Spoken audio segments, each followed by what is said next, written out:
unit had been together for 14 months, 3 postings, 2 casualties, and 1 investigation that went nowhere and was not discussed. By the time Captain Reeve arrived, the men had already decided what they thought of officers. They did not make it obvious. They stood when they were supposed to stand. They answered when they were asked. They completed what was assigned, and nothing more. The compliance was total, and the distance was absolute. Reeve had been briefed on the unit's record. They were decorated, difficult, and the word used to describe them was particular. Reeve understood what that meant. His first briefing was on a Thursday morning. 7 men in a low-roofed room that smelt of damp canvas and yesterday's coffee.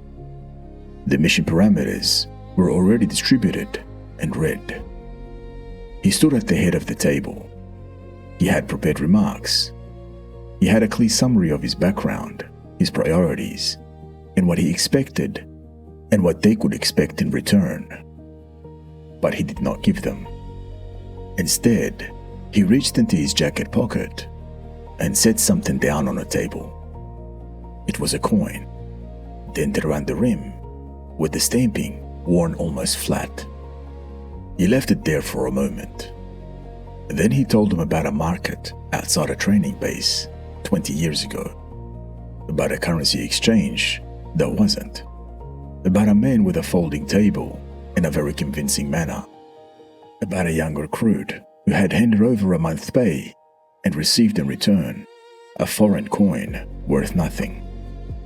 He told it plainly and without decoration, even the detail about counting the notes twice before handing them over.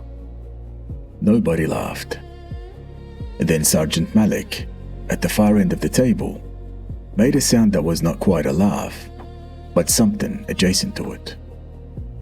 Reeve picked up the coin, turned it once, and then set it back into his pocket. He said he had kept it because a man who cannot remember being fooled will be fooled again.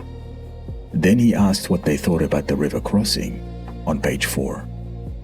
Malik spoke first, not much, just 3 sentences about the bank gradient and the time of year.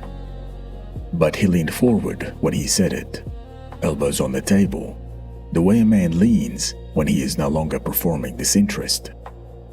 2 others followed, and by the time they had worked through the crossing, the room had shifted in a way Reeve could not have produced by any other means. He noticed, but did not remark on it. He took notes and asked questions that made clear he had listened to the answers. When the briefing ended, the men filed out without the particular blankness they had carried in. Reeve remained at the table. He gathered the maps and did not know yet whether it would hold. But something had moved.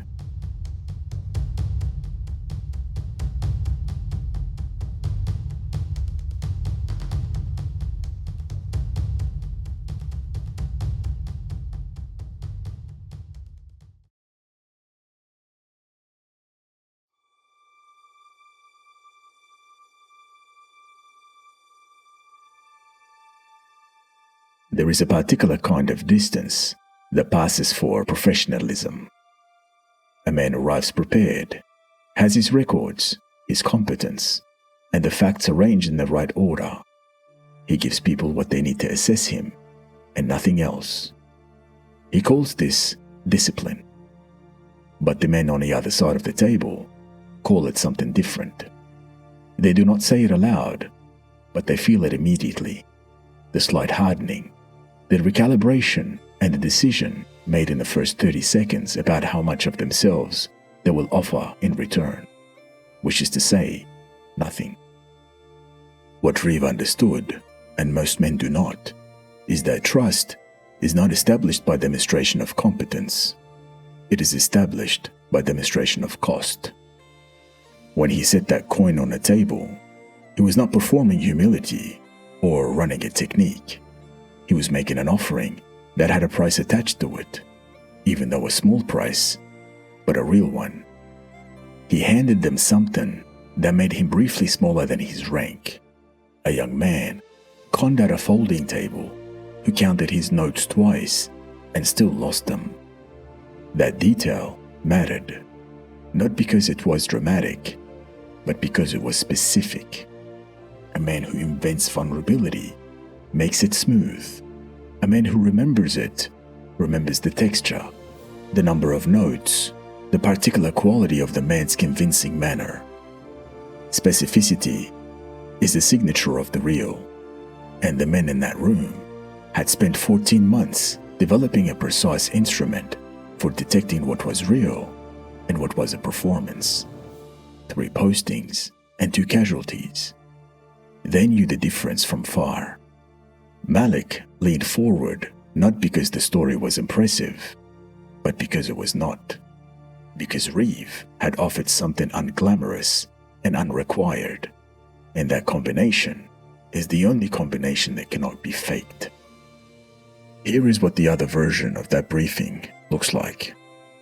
The captain stands and delivers his record. He states his expectations. He is clear, fair, and entirely concealed. The men comply, and they will continue to comply. But compliance will be available without trust. It requires only authority and consequence, and both were present the moment he walked in.